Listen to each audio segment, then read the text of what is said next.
Good evening, everyone, and welcome to Wellspring, a public humanities collaboration between the ANU School of Literature, Languages and Linguistics and the Street Theatre. My name is Leslie Barnes. I'm an associate professor of French at the ANU, and it is my pleasure to welcome you here this evening to the second of our 4 events for the 2024 series, Bushfire Stories, the collective power of community. I'm going to hand over to my colleague, Dr. Ksenia Gnevsheva, in just a moment. She's the moderator for tonight's event. But before I do that, I'd just like to invite you to our remaining events for this year's series. On July 4th, we have We've Been Here, which is an experimental performance piece that looks at questions of gender and ethnic identity in the context of migration and through the lens of Italian folklore. And then on August 15th, we've got Latin Thrills, which is a study of Latin American history and politics through the political thriller film genre. So I hope to see you at both of those events. And over to you, Ksenia. Thank you, Leslie. And thank you to the Street Theatre. Thank you, everyone, for coming. We would like to acknowledge the traditional owners of the land that we gather, the Ngunnawal and Ngambri people, and also the traditional owners of the land of the Braidwood area, the Yuin Nation on Walbanga country. Aboriginal and Torres Strait Islander peoples are Australia's very first storytellers and creators of community. We recognise and pay tribute to their long and rich history of storytelling on these lands and respect their continued connection to community and place. Tonight we will listen to some excerpts from the Heart of the Storm podcast, which is a montage of stories from the 2019-2020 Black Summer when Braidwood and the surrounding area was under threat for close to 3 months. These podcasts contain stories of risk, danger and loss, but also of strength and community. There's no better way to introduce the podcast than to use the podcast's own introduction. But before playing it, I will mention that being about bushfire stories, some of the content covered tonight may stir strong feelings and reactions, or be distressing, especially for those of you who have shared similar experiences in the past.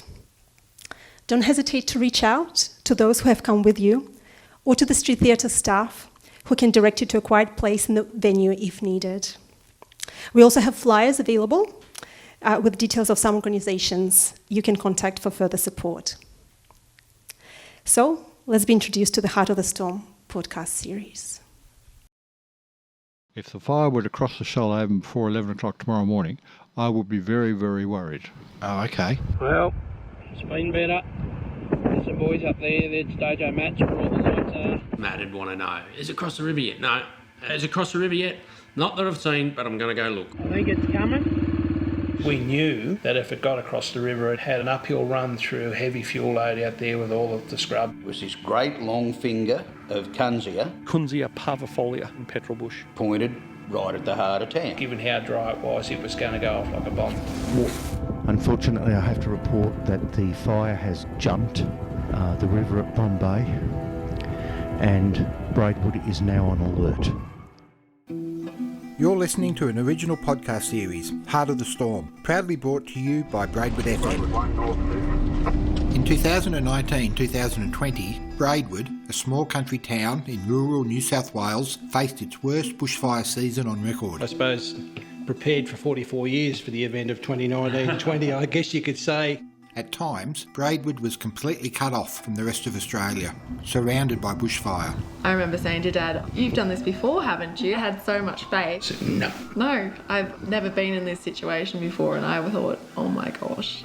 On the 25th of November 2019, a lightning storm sparked a series of bushfires across New South Wales. One touched down in the Tallaganda National Park, west of Braidwood. The fire rapidly expanded and escaped the national park. Dave, I'm thinking if it's moving this fast, it's probably...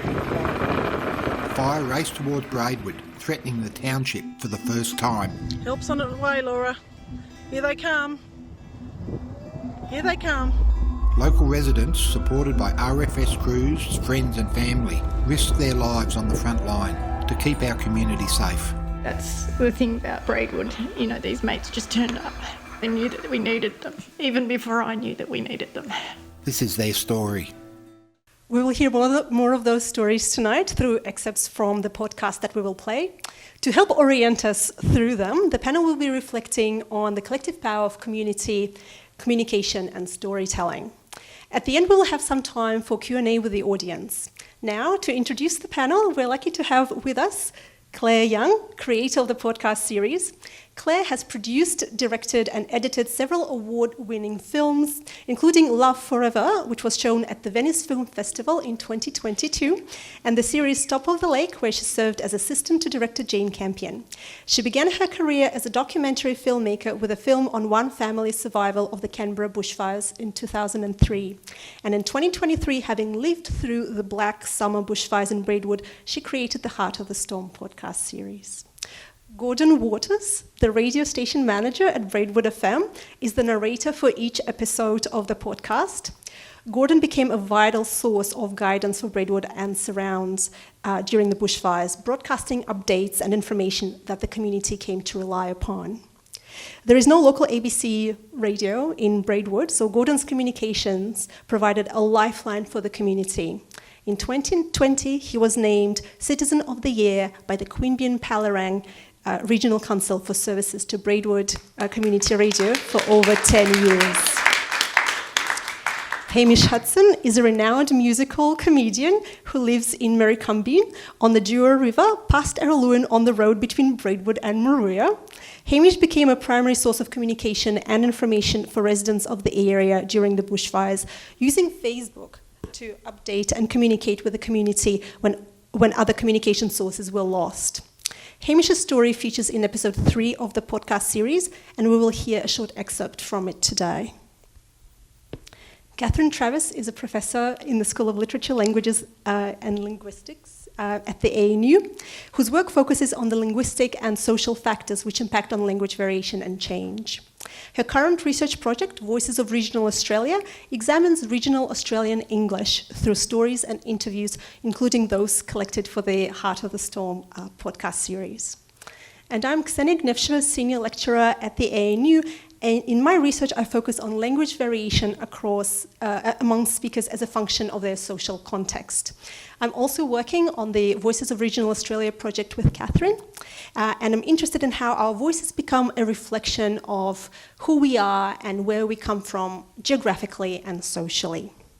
Please join me in welcoming the panel.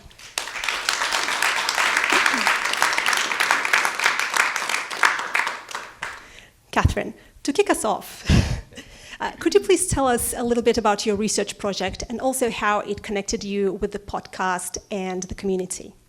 Yes, sure. Is that on? Yes.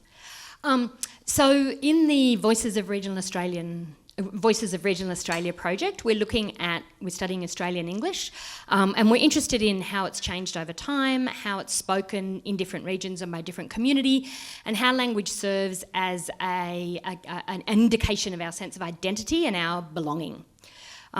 So Australia doesn't have huge regional differences in the way we speak of the kinds that we see in the UK or in the US. You can't really tell in Australia if somebody's from Perth or Sydney or Brisbane from the way they speak.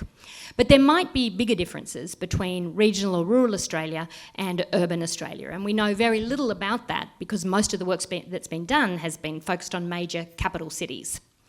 And it's really important to understand these kinds of differences and similarities because they can be indicative of the Australian social tapestry. I have long-term family connections in Braidwood, and it was through those connections, through Michelle Munn, who's here, that I heard about the podcast series, the recordings that Clare was doing while we were already developing this project entirely independently.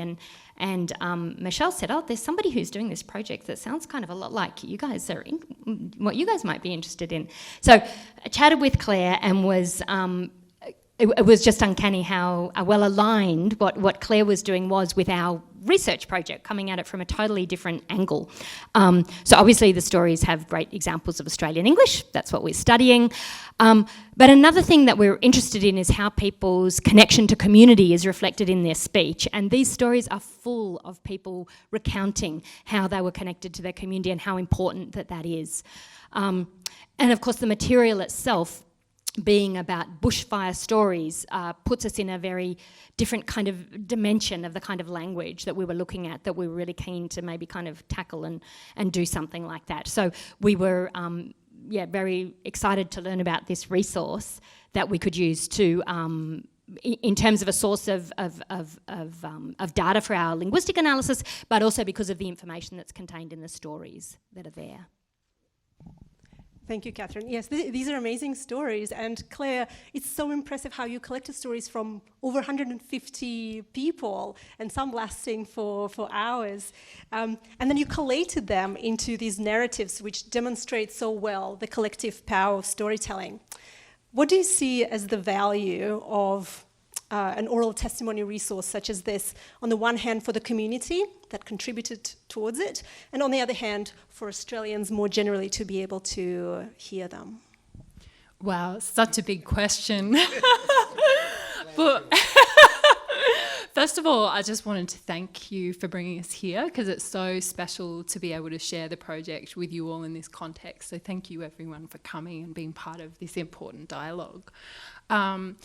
We experienced the Black Summer for myself as a mother in Braidwood, also trying to do my creative project. I was trying to finish my short film at the time, and I remember sort of like, oh, hold on, my friend can't come to Braidwood because there's fires all over the road, so we can't get our recording done. And then, oh, actually, the fire's coming into town now, and we're on alert.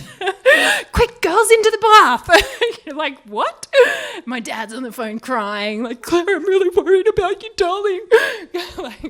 So I guess I respond to that question firstly from a personal, emotional point of view, which is that we lived through an apocalypse in Braidwood. And at the time, Rose, who's my beautiful friend here in the audience, who also has produced my film and this podcast, so is connected to the project inherently, she and I were sending a lot of messages to each other going like, I'm so angry. I'm so angry that the governments, we've got fucking Scott Morrison in charge, who's had no action on climate change, and we are now in a position where our kids cannot breathe clean air. Like, I just felt so angry. But then I also felt so touched by the extraordinary stories of humanity and kindness that emerged through disaster. And what gave me so much hope was seeing the extraordinary local heroes who emerged. And, you know, everybody listened to Braidwood FM.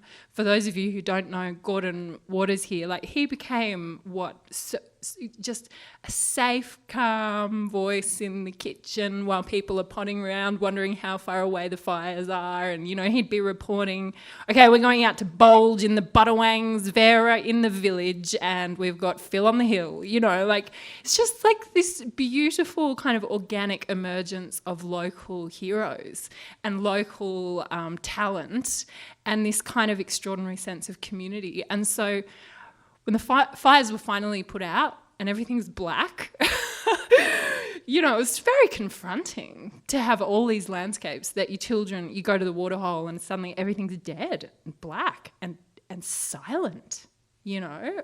And we were like, well, what can we do firstly to support our children to ensure that no children are ever in this situation again where they don't have clean air to breathe and can't go out of the house because of the smoke, and where the parents are constantly stressed and panicked and frightened. And fathers, not just gendered, fathers and mothers were very unpresent for a lot of that whole summer because they were out fighting the fires. So I think the way that I approach projects is always from a kind of personal heart level, and for me that was the inspiration for wanting to help, for wanting to support the community. And Rose and I went into the Bushfire Recovery Hub and spoke to who happened to be an ex-rugby player, Terry Campese. I don't know how he ended up in Braidwood, but he was just a gem, and he was like, oh, you're a filmmaker, brilliant, you should make a podcast.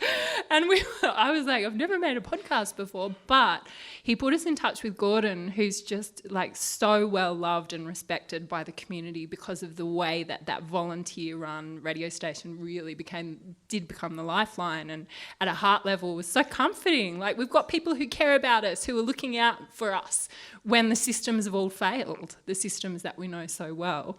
So I went out to Nerriga and I started interviewing people about what happened there, and a lot of the people who I spoke to had never actually spoken about it before. We went straight from massive disaster where, you know, the fire captain, his mother's house burnt down. You know, and you just think, like, imagine what that's like to hold the weight of your mother's house.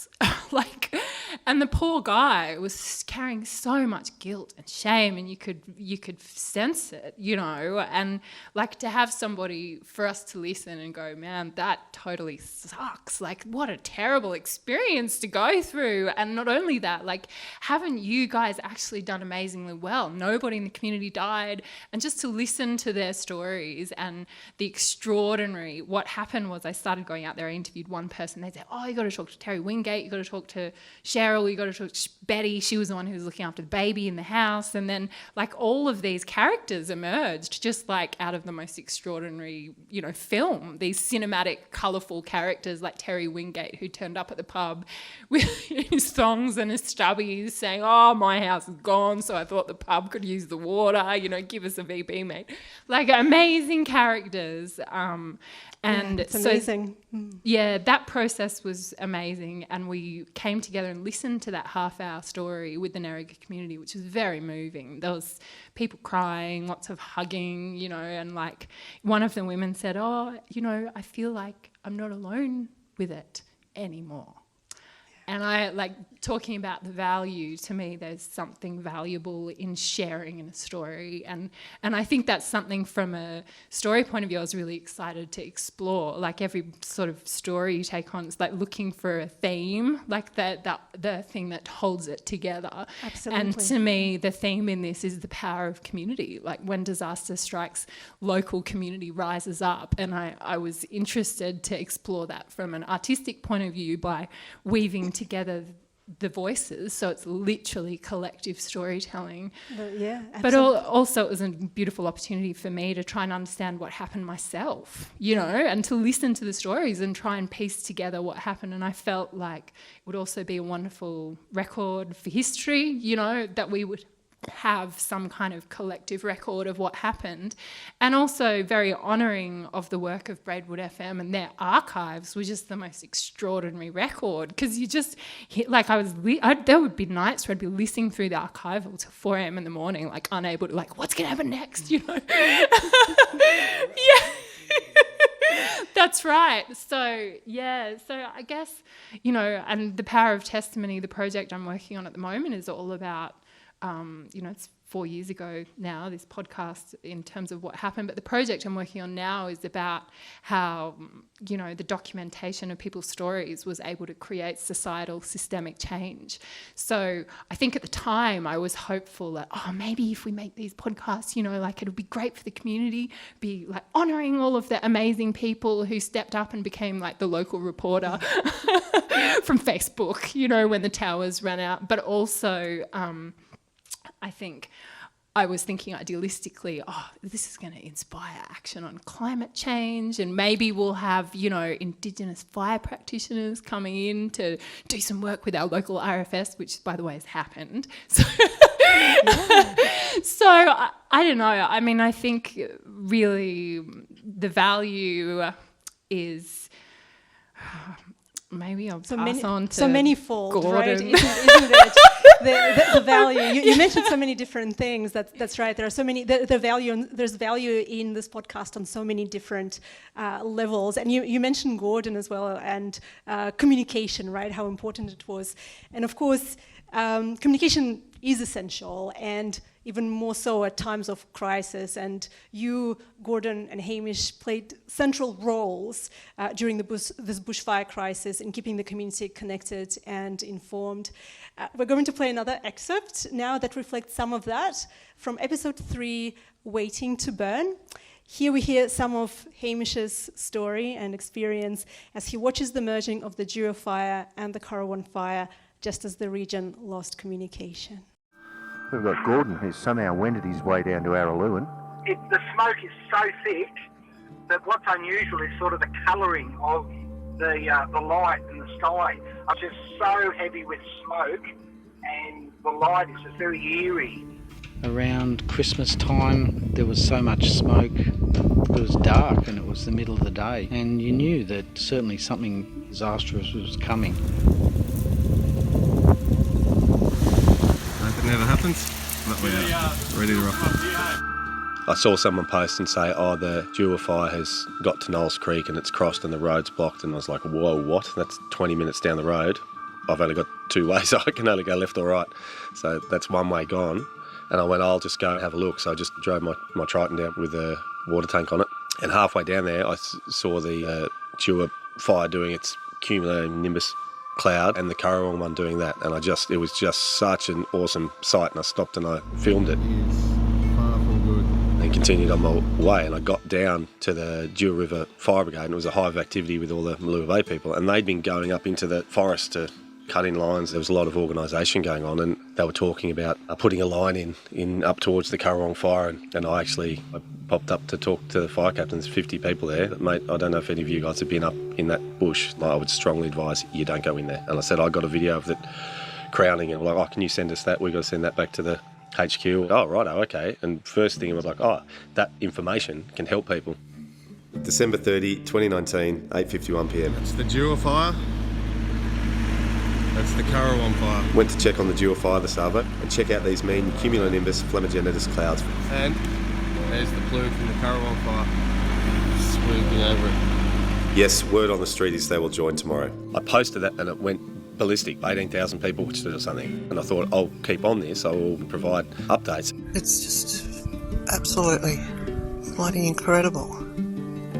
I've just had photos sent from Kath down there in Araluen of that pyrocumulus forming. Obviously going to start to create its own weather, I'm guessing, and I guess the fear then is the lightning that might come out of that. The Jura River fire joined with the Currowan fire and launched out and burnt Mogo. I do know that Mogo was impacted this morning. Right. Mogo and Cabargo have seen a lot of impact. And then we didn't have communications. And I was on my computer as it went down, and I remember looking at it going, I was like, shit. I was like, that'd be Wanderer Tower. And then I just had this moment where I was like, now what the fuck do I do? I can't talk to my neighbours. I can't talk to anybody. I'm out. The Shellhaven and Urabadalla area are in a pretty bad state today, but still we feel we have a need to know what's happening with that Araluen Road fire and the Clyde Mountain fire in particular.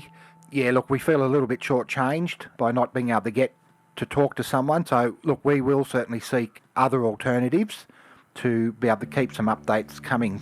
December 31, 2019, 1:30pm. I'm just letting everyone know the Mount Wanderer phone tower is, I presume, down. I remember that Murray, my neighbour, he has satellite internet. And so I went up to him and I just jumped on Facebook. Yeah, he sat down, pinched one of my bottles of red wine. And I sent out one just saying, hey, just letting people know, I know you've heard that it's jumped Knowles Creek and I know that you've heard that it's impacted Araluen Road and stuff like that. That's not the case. I rode my motorbike up onto the ridge and I found where it was. This is the Monga Trail, just north of where it changes from the Gloriby Road and just north of the American Bean North Fire Trail. So I went up and the fire was burning on the road and I filmed it. It's crossed over here, it's down in that valley. That's where it is. And I rode down and posted that. And then I just instantly got these contacts from people saying, hey, I am such and such's mother, is he okay? And first night I just wrote back It took me like 3 hours. We're such an isolated little valley, and so then I started trying to do that every day. I would let my daughter know, check on Hamish's posts if you want to know what's going on, same as my son and my friends. Hamish was the main liaison, I guess. He was visiting everybody and talking with everybody. Yeah, Hamish was a godsend for that, letting everyone know how everyone was. Yeah. A lot of people were desperate to know what was going on because no one could communicate with each other, and the only way they could was with the reports that Hamish was giving. Hamish, it's quite it's quite hard to imagine facing the threat of fire with the possibility of no communications. Obviously, you played a really key role. We can hear that in the podcast. In keeping people up to date. Could you talk a little bit about that, and including some unexpected challenges that arose during that period? How do you think stories like this could inform future policy and resourcing considerations for regional Australia? Yeah, well, firstly, I'd just like to say thanks for having me as well, and also thanks to Claire for dropping the first F-bomb. Normally when I do a gig, that's my job. But it was really interesting. So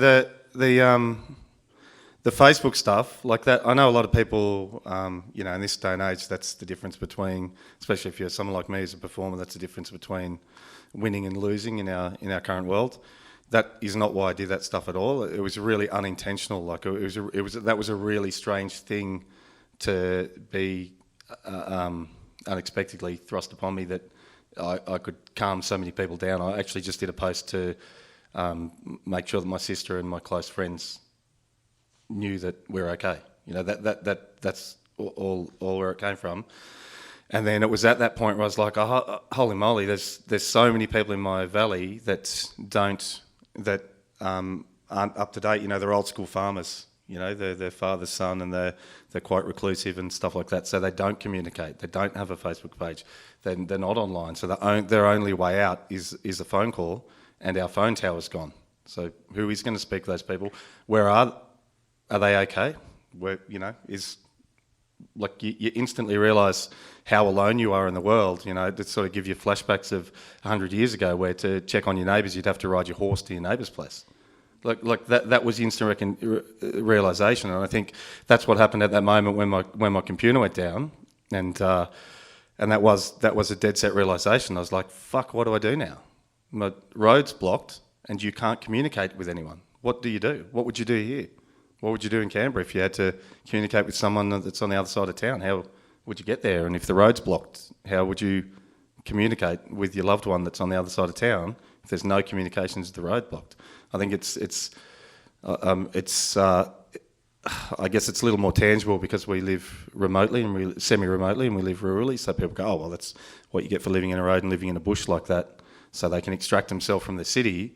But I found links with the way we all communicate in the city and stuff like that, and even the threat that it posed. When Sydney was nearly going to burn, I was like, well, that's the same as us. Those people are under just as much threat as us, but they're living in a big city.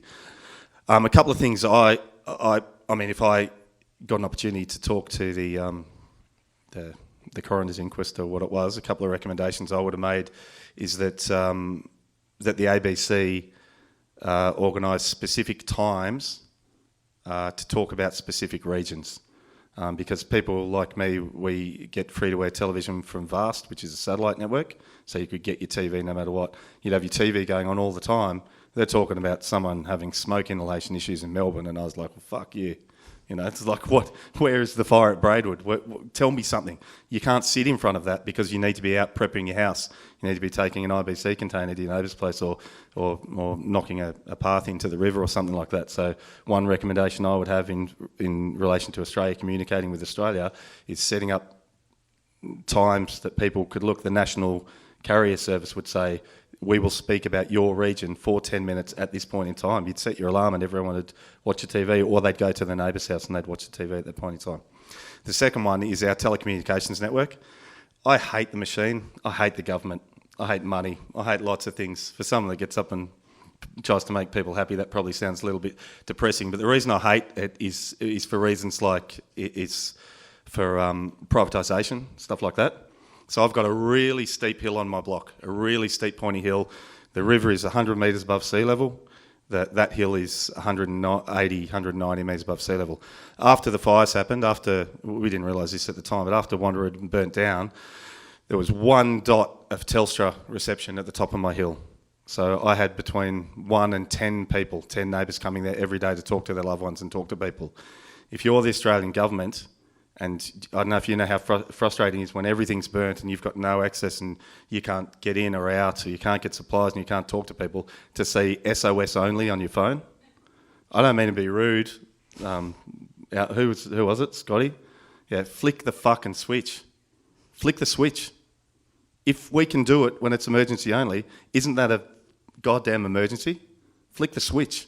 Like that is government at its worst. That is privatisation at its worst. That is the shittest of the shit. People were really, really struggling, and you couldn't talk to your kids because someone in the government wouldn't flick a switch, or Australia sold. Okay, so if you're somewhere where Araluen a great example, right? They built a phone tower at Araluen 4 years ago. They sent an antenna at Araluen. They sent one up to Majors Creek. They sent one up the hill towards Braidwood. They didn't point one down our valley because not enough of us live there, so we don't get communications.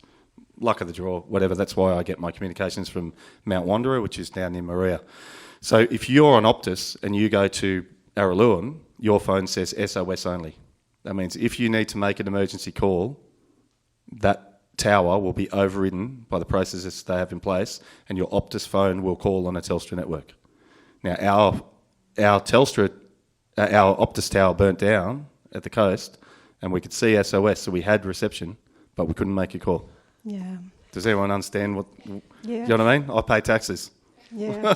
Yeah. Great recommendations. Thank you, Hamish. And something that really stands out in your response also, when you were talking about how you started communicating with, the closest people around you, but then it grew, or this sort of communication. And we can see how community connection is really important in these sort of situations.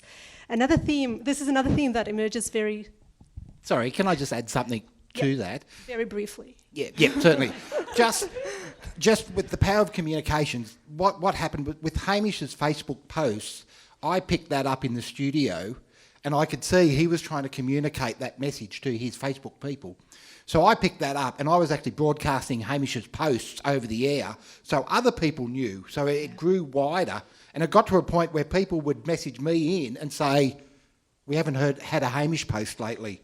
How's he going?" So his Facebook post got wider than just the Facebook. We broadcast them because people were wanting to find out.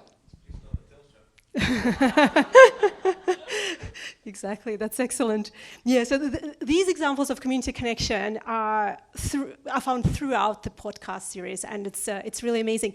One fantastic example of that is the Mosquito Army, known affectionately as the Mozzies, is a firefighting group that organically arose from within the Mongalo community.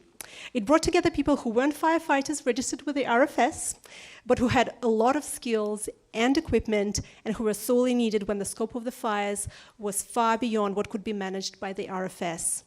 The excerpts we'll hear come from episode 4, Giant Footsteps, and this will give you an idea of who the Mozzies were and how important they were for fighting the fires in the Mongalo area. Mongalo Fire Shed, Wednesday, 4th of December. Very busy. Today is the 4th of December 2019. There's a community meeting at 4 p.m. I thought it was the Christmas party. with Paul informing the community. Fire will come over the top probably tonight. So there's Araluen Creek fire behind the range here. Yep, all aware of that. The word was put out and everybody was there. Shed was full, even outside was full. People standing outside, really crowded. So what we're doing is we're cutting a fire break from the King's Highway. We're going to cut it all the way to Wagwag. There was one thing that I think really gripped everyone at the start of that meeting. He mentioned to everybody what they need. And it was a severe circumstance. Like, if you don't have 20, 30, 40, 60,000 litres and a fire pump and a fire plan at home and a bunker, don't be at home. So, as the blackboard down the village says, Be vigilant, get all your fire plans into action and stick to them. I knew the situation before that meeting, that I could scream black and blue to Firecom. I'm not going to get anything. Will we have support from you? I've been asking for it all the time. We didn't have the numbers to dedicate assets to when everything was so thin on the ground. Oh, fuck. We're going to have trouble. And basically, Paul said, the resources are low at the moment because they're everywhere off, so we're on our own. There's this huge looming fire that we could all see on the ranges. I think we all just thought, okay, well, here we are. Yeah, got to do what we can. Everyone was going to have to step up. This is where the community really started to kick in now. I had a 2,000 litre tank, I had a truck at the time, pump. So Stu and I just said, righto, that's it, we're going to go and pick a fight with the fire. We'll meet you at the fire, he said. Yep. Bulge gave us a ring and said, oh, do you want to come out with us? But he's in, he's up for it. I said, yeah, for sure. People are hurting, he wants to help them, you know. Got in discussion with Bulge about it. Just with a bit of coordination and a bit of structure, we could actually make a really good firefighting resource. We just go around, say who we are. That might be a nice team building exercise.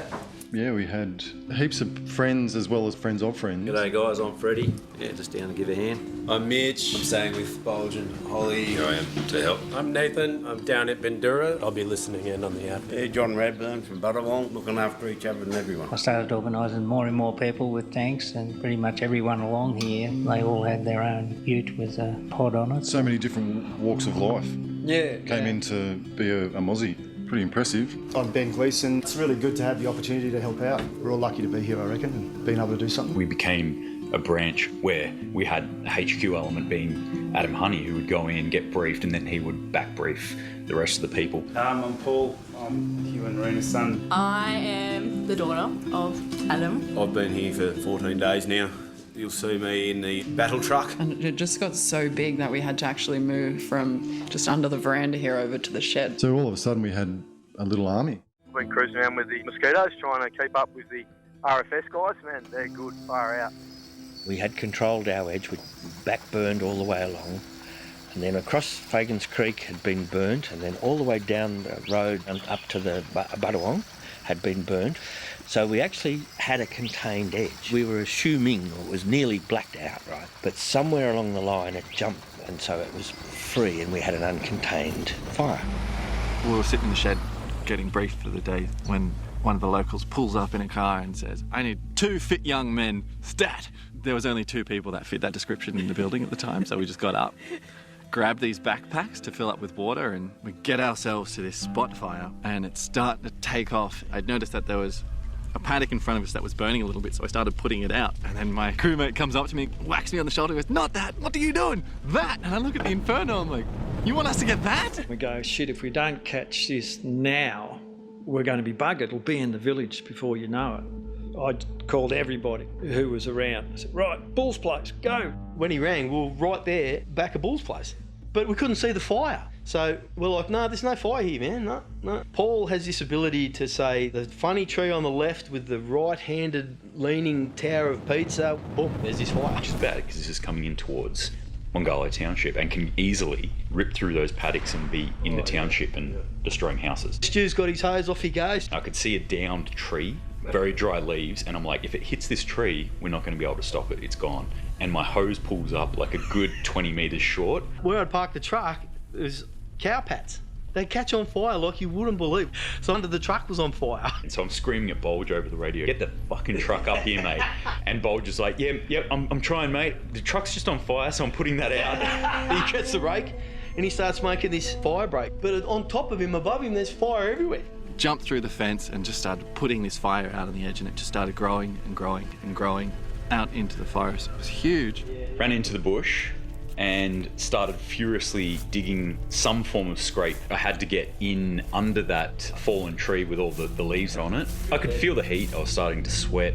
I kept looking above myself. You just hear these trees were falling. I thought, okay, I can either do this scrape and possibly get burnt or just let it burn. I figured if I was going to get burnt, this would be a worthwhile sacrifice. We just went in, one roll after the next. So we had to roll out a hose, connect it up and go another hose length in, and our little Cat 7 starting to run out of water. I could feel the temperature rising. I thought, this could be it. We hear over the radio that the water truck's coming, like, great. It's just about to go, right, like I can't take this anymore. So the water truck's filling up the Cat 7 at the same time I'm pumping it out the other end. And then I felt like almost like rain on me. I thought it was some sort of miracle.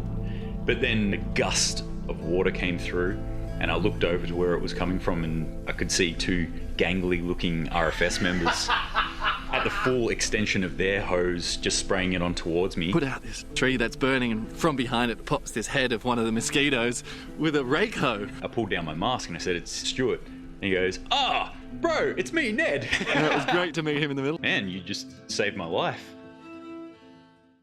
These are just amazing examples of heroic acts by ordinary people. But so much of the mainstream external focus has been on the fireys at the front line. But the podcast really brings home the wide range of roles played by people from right across the community. Gordon, is it just that extreme adversity brings out the best in people? Or is there something about communities such as these that facilitates an all-hands-on-deck approach when things get tough? All of the above.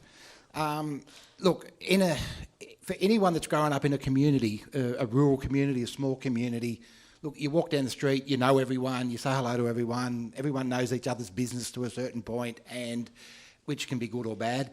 But it's that knowing the members of the community that when the shit hit the fan, you just drop everything and you help your neighbour, and that's what it came down to. You know, if you're in a position to help, you did it, and I think that is possibly unique to smaller communities where you do care about the person that's walking down the other side of the street or behind the shop counter or wherever, that you may not get a sense of in larger areas simply because there's a lot more people to to have to interact with. So certainly in our community, and I'm sure we're not unique, I'm sure there's a lot of communities like ours dotted around the country, and you look at other disasters, the floods that they've had and other things, communities just pull together, and that's what we do as a rural community, because it's those people, and you would hope that they do the same for you. And I think it's that sense of knowing and belonging. This is my town. These are my people. I'll do whatever I can to to chip in and help out. And I think that's what we did. Yeah. Can I just chip in there? Yeah, Hamish. I didn't need that. Sorry. Just add to that point that Gordon made. A really interesting and actually lovely, in hindsight, byproduct of that natural disaster is that everybody reprioritised what was going on in their life. Like, you didn't give a shit about mortgages or paying your car rent or anything like that. Your priorities suddenly changed into helping your neighbour, making sure that your neighbour's got water. Puts things in perspective, doesn't it? It just absolutely dropped in a second, and it just made you realise how funny the world is that we live in the moment. Because if push comes to shove, you don't make a conscious decision of it. Your priorities change instantly in a second. So as much as we talk about there's a country mentality to it and a small town model mentality to it. It could possibly happen in bigger cities and anything like that if they were under that same sort of overwhelming pressure. Yeah, I certainly hope that there are many more communities and people like that around Australia. But to bring it back to language, Catherine, could you talk a little bit about what you notice in these recordings from that perspective? Yeah, lots of stuff going on. So one thing that we notice in the clip that we just heard is this term, the mozzies, to talk about the mosquito army, which is illustrates this great Australian habit of trying to make things a little bit unimportant, things that are actually very important, doing a really important role, kind of play it down, like the mozzies, and at the same time it kind of illustrates the solidarity that is associated with that, and because of this diminutive that we hear in words like the mozzies here, the fireys, the tradies, has been described as kind of characteristic of the Australian ethos. So I think it reflects really nicely here the informality of the group, in that it wasn't formally trained RFS firefighters that came together, but also the solidarity and the in-group nature of that you need to be part of that community and know that term to be able to interpret what that means. So that's one really fun thing that pops up. Also really interesting as we listen to the podcast that there's so many different voices there. People there do not all sound the same. They all sound quite different.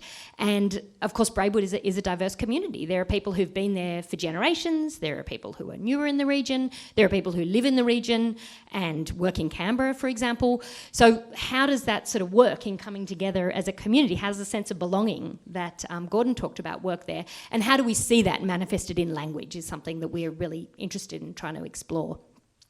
And then a third thing that I would say is that in sociolinguistic work, there's been a long tradition of recording what's called danger of death stories, where you get people to recount an experience that they had where they're in danger of risking their life.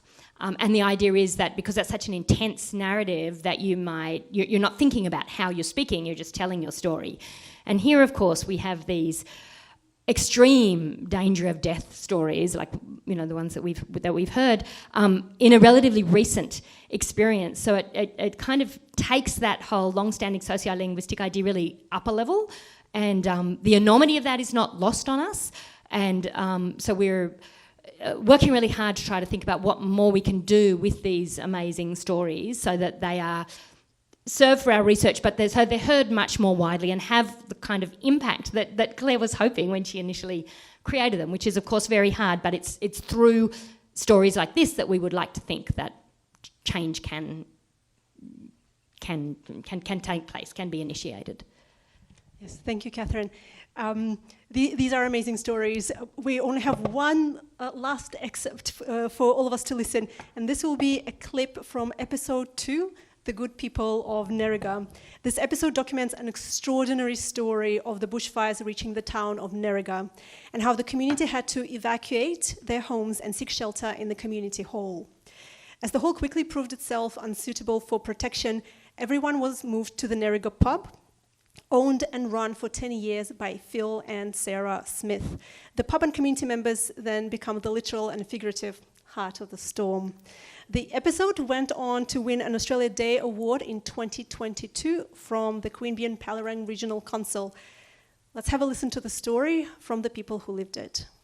It's not so much a front as a series of spot fires that are looping across and into open areas. So, we're seeing that fire-generated weather definitely having an impact. Yeah, mate, you've got spot fire 337047. It's jumped in Nerriga Road again. It's getting dark and red, and the smoke is just like unbelievable. I had no idea what was coming, and you just see the ash started blowing, and Matt had asked for a cloth to put around his face and goggles, and I thought, I'll be right, I don't need those. And then next minute I see why he needed them. We did look at each other at one point and said, are we doing the right thing? Should we be here or not? I said, well, who knows? But if you're staying, I'm staying. Yes. And then Terry Wingate turned up and he had a couple of 1,000 litres of water on and his own beer. He got out of his ute with the shorts on and stubby of VB in his hand, and he said, my place is gone, and I thought the pub can use the water. You've got one truck, a whole town, and people are starting to panic. Yeah, that puts another factor into decision making and what we've got to do. I couldn't leave Phil here. There was no way. I was always set we'd stay and do whatever we could to help. He said, do the locals know you? And I said, yeah, the locals know me. He said, well, can you help round them up? He said, we're going to have to get them out of this hall. We ended up quickly calling a meeting. Sarah was there and she did offer. The pub had the generator running, which was keeping some fans running, which kept it cooler. So I called Phil on the radio and I just let him know that they were evacuating everybody back to the pub. And then everyone came down from the hall into the pub. Oh no, now we're looking after people, not just a building. Phil tried to prepare as much as he could, wetted towels and put them under all the doors to try and prevent the smoke from coming in too much more. That was probably the lowest point. All of a sudden it was on us. Bill and Sarah, Justin, Robin, all the crew, everyone was backing up day after day. It was pretty amazing to be part of that, I guess. The good people of Nerriga stepped up Yeah, Christmas Day as well, pretty special. It was special day. Special. I think it was probably the first time since the roads have been sealed that people were able to go and dance on the road. Sarah actually gave me an envelope with some money in it that a lady donated. And even now, I still feel like crying about it when I think about it. It was just such a nice thought, you know, like it really was. For almost a month, we didn't lock the doors of the pub. It was actually really nice. What's come out of it, the friendship, the beautiful gestures of kindness are really special. Just the support that came from all over Australia really was amazing. How the whole country comes together just for the small areas. It was very special. And I think a lot of the times people sort of think the Australian spirit's been lost. Times like this where you actually see it's still as strong as ever. We just got to brush ourselves off, mate, get up and go again, I guess. I never in my wildest dreams ever thought I would have seen a bulldozer driving through my lounge room when the clean-up was going on. We can rebuild a house, but you couldn't rebuild a mate. In the space of a week, I just met so many people and I thought, oh, so this is what I've been missing, you know. You got a real sense of community and I thought, well, okay, now I belong. There's a lot of lonely people out there, I think, and just to experience that, it's life-changing, it is. It's not something that people are going to forget, but eventually, hopefully, it just won't hurt anymore. It'll just be part of who they are. Yeah. Just such a remarkable story of resilience and the collective power of community in overcoming adversity. Claire, you mentioned that it's already been 4 years. Could you name one thing that you noticed that has changed in the community since that time? As a result of the bushfires? One really exciting thing that I think is happening is the Mongalo RFS has started to collaborate with the Walbanja fire practitioners, which is Indigenous fire stick farming. So I went and filmed, actually, I helped Landcare to make a little documentary about it. The work that they're doing is extraordinary, doing cultural burns, and it's a really beautiful thing to witness. It's a beautiful thing to be part of, and it's healing as well, I think, for the people who've taken part in it. That's one wonderful thing, which where we have come out to Braidwood if you like, and you can come to the film premiere on the 28th of June. I hope you can come. Because it's a really exciting way, I think, of caring for our land better. There's been a bit of negligence in terms of the national parks and the way that we've been caring for our landscape. That's one really positive thing. But I feel like maybe Gordon's a better person to comment on the community. Look, just things, certainly a lot of things have changed, and I think we look at our neighbours differently. I think a lot of us got to learn about ourselves on a deeper level of what we do during these adverse conditions. So I think one thing from me would be that sense of community has strengthened. I think forever there are bonds between people that will never be broken because of what we went through with each other or with our neighbours or our community. And I think that's certainly a positive aspect of some goodness coming out of the disastrous conditions that we lived through. There are people that I got heavily involved with that no matter what happens, they're lifelong friends because they supported me and I supported them. So I think that is certainly a positive change that has come out of these pretty nasty situations that we were in. Having said that, there's probably a lot of things that haven't changed, and that's probably at a higher level than us as a community. But certainly a lot of positive change is, I think, around the human aspect of us as people. Yeah, and the community coming together, for sure. To return to the point of storytelling, and I'll ask you, Hamish, about this. What would you say is the value of telling your own story and hearing it as part of a larger whole alongside other people's stories? Yeah, it sounds like a simple question, but it's actually a huge question for me. Like, it's my experience through the whole thing. I think the reason that Claire might have engaged with me is because I am a storyteller and I get up in front of people and I tell stories. So I'm happy to talk and I'm happy to share stuff. And also I filmed a lot of stuff, and I filmed myself at my lowest, and I filmed some of the funny things about the whole journey and stuff like that. So I don't think everyone else does that. They'd be having the same journey I'm having, but they don't, they might not recall it the same way, or they didn't record it the same way. But it's really interesting from a sociological perspective, and that is that for some people, speaking about it and talking about it can be quite cathartic. It can be a really healthy mental health way to move on, but other people, it's not at all. And you can't actually pick that. So I think with programs like this, when people do it and they hear people being raw and honest, and like anything, like with me in my comedy or with people with documentaries and stuff, it's having a connection with the media that you're watching or you're engaging with. And I think if people see people and they can align with that, like I'm sure when we heard that last clip there, you're thinking, shit, that could be me. I could be running the pub. That could be my friend. That could be my house at Bert.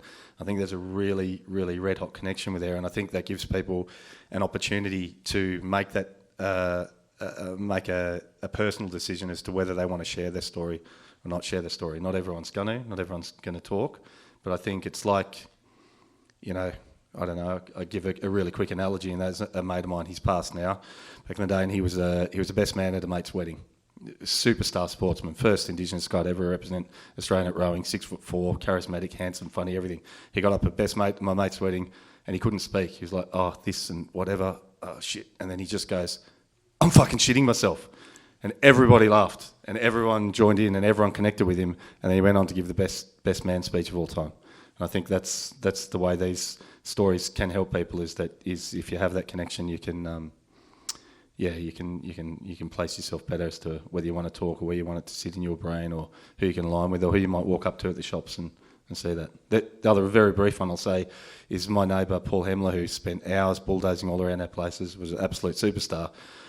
I saw some people having a conversation on the street after the fires in the main street of Braidwood, and they're having a talk about how they were impacted and stuff, and my logical brain was going, I watched Paul Hemler walk past them.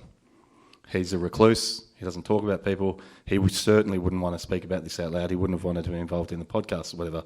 And I saw these people supporting each other by talking about it, and I saw a guy who would never, ever talk about it walk past at the same moment. And I just thought that was a really poignant thing to remember.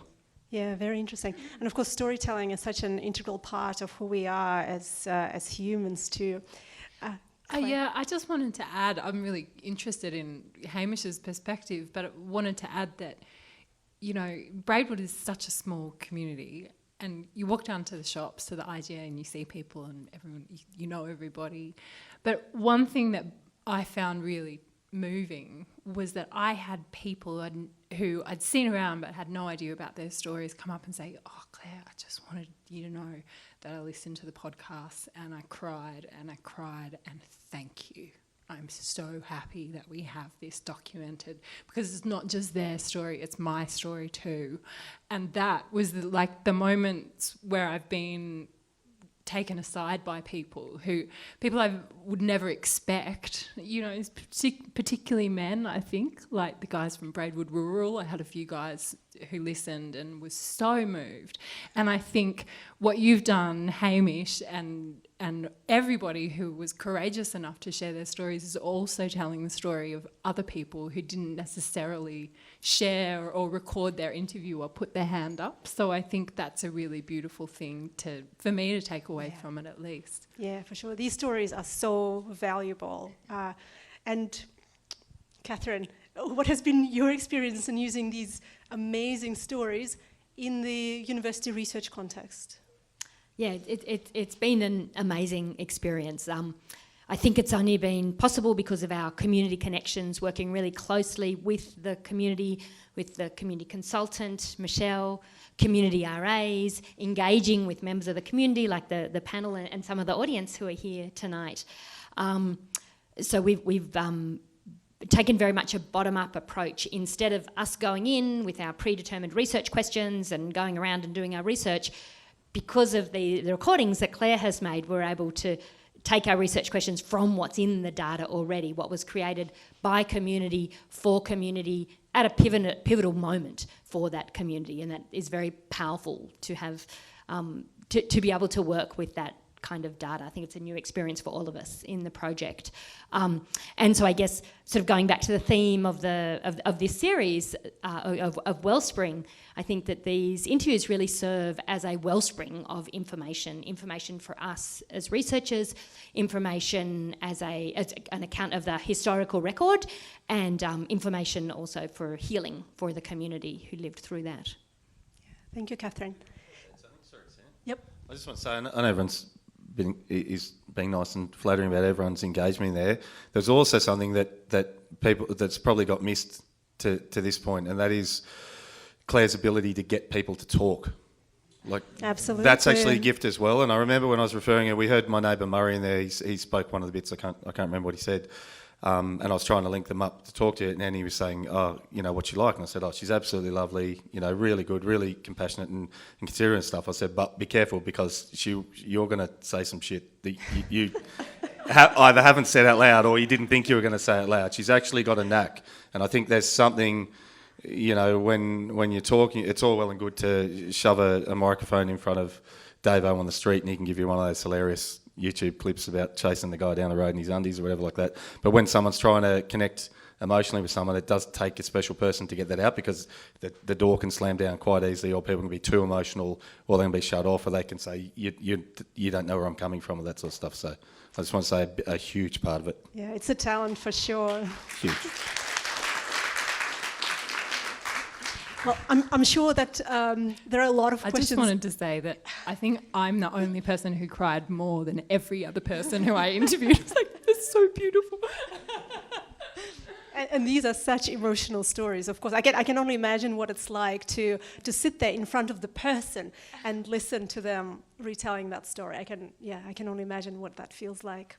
Thank everyone for coming tonight, and a special thank you to anyone who has come in from Braidwood, and to Minister McBain, the member for Eden Monero, for making time during a busy budget week to join us. We now invite Hamish to end our evening with a musical item, an original piece he has written called Waiting to Burn. Hamish, if you'd like to get set up, I'll just say a few thank yous to the Street Theatre and the School of Literature, Languages and Linguistics for making this event possible, to the Australian Research Council for funding the research project. I would also like to thank all of our panellists tonight, Claire and Hamish and Catherine and Gordon, and extend our appreciation to Michelle Munn, Catherine Revius and Jerry Doherty for all their work behind the scenes bringing the event together. But most importantly, we would like to thank the Braidwood community for sharing their heartfelt stories. It's impossible not to be moved by them. And we feel privileged that we have been able to share firsthand these stories from such a challenging time. Claire, thank you for capturing these stories. Thank you to Gordon and Braidwood FM for producing them, and to Hamish for sharing your own story, as well as the music and composition you contributed. Many others were involved in the production of the podcast, including Rose Ricketson, Nick Munnings, Michael Simic, and others. Thank you for creating this beautiful, moving podcast series full of such important stories for us all, and for allowing it to inform our research and our lives. We have hardly been able to do it justice in the short excerpts that we have heard, so we would encourage you to find some quiet time and to enjoy listening to these powerful stories. You can access the podcast series through the QR code on the flyers. These are powerful stories, so please look after yourselves tonight and when you listen. And we encourage you to reach out to your support networks or any of the numbers on the flyer that you can, if you need extra support. Once again, thank you for coming out tonight and sharing this evening's discussion with us. I'll hand it over to Hamish now with his song, Waiting to Burn. I'm actually a musical comedian, so these My songs are normally a lot more upbeat than this. And I'll just give you quick context on this, and that is that I think Claire just touched on at the end there about firefighters feeling frustrated because they you know, I'm not being sexist at all, but I think it's an inherently male thing as a hunter and a gatherer and a provider, that your job is to look after your community and stuff like that, and that's what often finds, you know, a bias towards males in that role. And so you can understand when you can't you can't do those things you're fundamentally meant to do. It can really hurt you as a person. So me personally, when the fires came and it was all action stations and it was driving around putting out fires, that was quite easy. It wasn't traumatic to me. I was here for the Canberra fires. I've been in a lot of bushfires.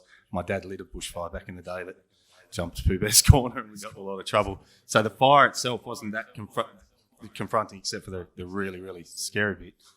But what was really hard for me was watching the community struggle up to that point when the fires came. So this song is about that up to that point, and that's why it's called Waiting to Burn, because that's what the issue is. So I hope I can get this out all right. That's hilarious.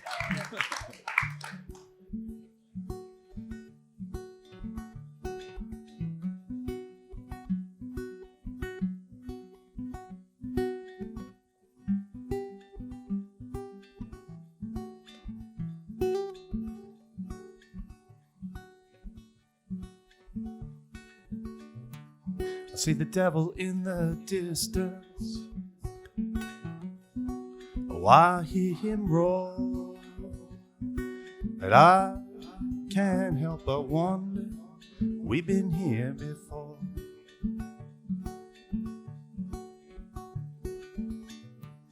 I see the lines in their faces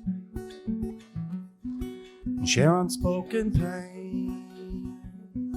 At night as I flail under cold, I wonder, do I look the same? Sky, she's so dark now, blood orange but less cool. And now as I stay to fight, well, I become somebody's fool. 'Cause I'm waiting to burn. Oh, I'm waiting to burn. It's a smile on a pretty face, or a drop of rain, or you.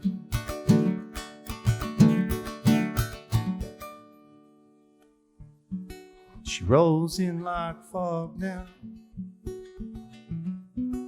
heavy on wind and soil, prioritizing dumb possessions, put dollars on your toil.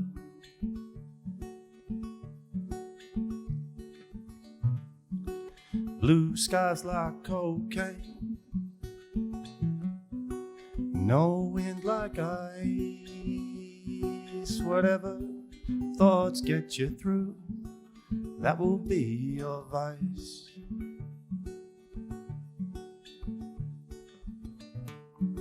'Cause life, it is your journey, and fear can be your friend, but nothing burns liberation like knowing you're near the end. And we're waiting to burn. Oh, we're waiting to burn. Find solace in the nightmare, peace within the pain is what I learned.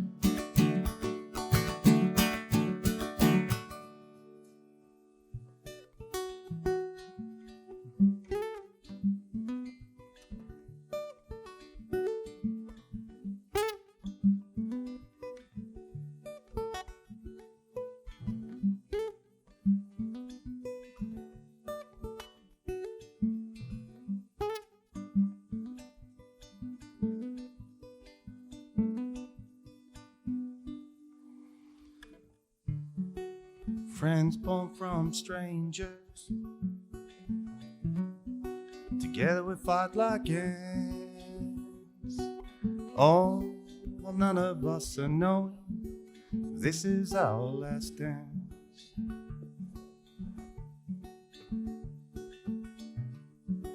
Another day in heaven, paying the price we pay, making your way through the carnage, knowing you'll always stay. And we'll be waiting to burn, always waiting to burn. Living, laughing, lying, losing all the lessons learned. All we're waiting to burn, always waiting to burn. It's a smile, a pretty face, a drop of rain, more you.